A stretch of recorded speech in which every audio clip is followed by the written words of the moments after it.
Mabuhay! Ako po ito, si Ed, sa inyong kaamats na lagi may topak, ganun. So, for today's video, i-share ko lang sa inyo kung ano ang aking laman, ang aking pouch. So, ang title ng vlog na ito is, What Inside My Pouch? Ayan. So, this pouch is a gift of my friend kasi nagkaroon kami ng Christmas party, di. Nagkaroon kami ng exchange gift last December, no? During napunta kami sa IK. So, meron kami exchange gift, 4 kami doon. So, ito yung niregalo niya sa amin lahat. So, lahat kami 4, may ganito yata kami natanggap. So, napakaganda nito. And then, when I asked him kung gusto niya ito nabili sa DIY, so, napakaganda nito sa DIY. So, maganda siya kasi very elegant siyang gamitin as, you know, as a kikeke, di ba? So, tayo bilang isang babae, di ba? So, gusto ko lang siyang i-plug sa inyo kung ano ba yung mga laman. So, nilagyan ko siya ng, ng ganito, ng keychain. Bigay ito ng aking co-teacher yata, no? I love Tagaytay. Nung sila ay honeymoon sa Tagaytay, yan.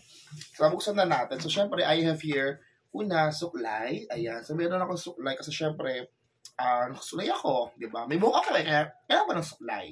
And of course, ito yung brand ng pulbo ko, Lewis & Pearl. Actually, natutunan ko to kay Ma'am Ridalyn, yung aking dating co-teacher. Ito yung pulbo niya, tapos nagustuhan ko siya. And from then, ito na yung ginagamit ko, Lewis & Pearl. So, may stock ako dito. Laging dalawang binibili ko kapag nag-grocery ako.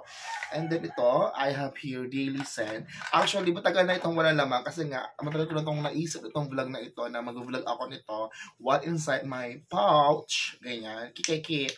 So, kaya hindi ko tinatanggal yung mga laman. Pero ito talaga yung pabango ko. Daily Send from Bench. Bench, wala ng laman. Baka naman. So, tatapon na din natin siya. Of course, I have here mahiwagang salamin. Di ba? So, para kung may supply, may salamin para makita natin yung ating sarili. Di ba? And then, of course, I have here hand nail cream from Dawn of Shana. Regalo niya din to sa amin ng Pasko. So, ginagamit ko siya once for a while pag walang sabon and everything. Ayan. Of course, I have here oh my God, ito, body lotion. Ayan, chinesya ko ito dun sa room na kinuha na tinalugan namin. Ito, may body lotion. Ganun din ba kayo, pag nag-check-in kayo, tapos may mga kanang sabon toothpaste, inuuwi nyo, sayang naman kasi, kasama yun sa amenities na binayara. So, I get check na lang this one, no? And of course, I have here, pabango din, na ito yung nakuha ko to kay Takeda, regalo sa akin to nung Pasko. Kaya lang wala na siya naman. Ang bango-bango nito, favorite ko to, ayan. So, gusto ko bumili sana, kaya lang natitipid ako. So, ayan, tapa na din natin. So, Takeda, if you're watching, wala ng laman. And then, of course, alcohol. Ayan, may alcohol naman pa. Kasi, syempre, kahit hindi na masyadong malalang pandemic, we need to secure our security pa din, our health. So, alcohol is the key. And of course, I have here nail cutter. Ayan. Tapos, ito, regalo din to. Di ba yung gamit ko karamihan, regalo siya. So, regalo to ni Ma'am Ellen Choi sa amin, mga senior high school teacher. Sabon siya. Kapag wala kang sabon, ito yung panghugas mo. Very nice to, very effective, no? Very nice, very effective. Ayan. And then, of course, syempre, kailangan natin ng sunscreen. Ayan. So, meron ako sunscreen dito, dalawa. Yung isa naubos ka na. Kasi nagmamotor na ako lately.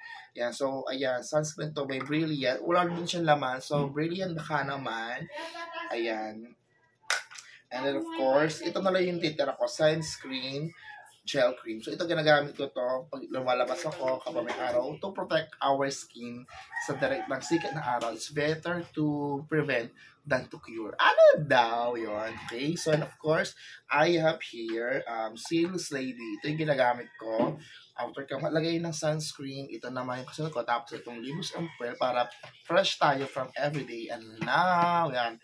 Yung wala na siyang laman. So, yun lang po ang laman ng aking mahiwagang kikikit. So, kung gusto nyo lumigaya ang inyong buhay, humanap ka ng pangit, at ibigay mong tunay. So, hanggang dito na lamang po. Muli ako ito si Ed sa inyong kaamats na lagi may topak. See you in my next vlog. Bye!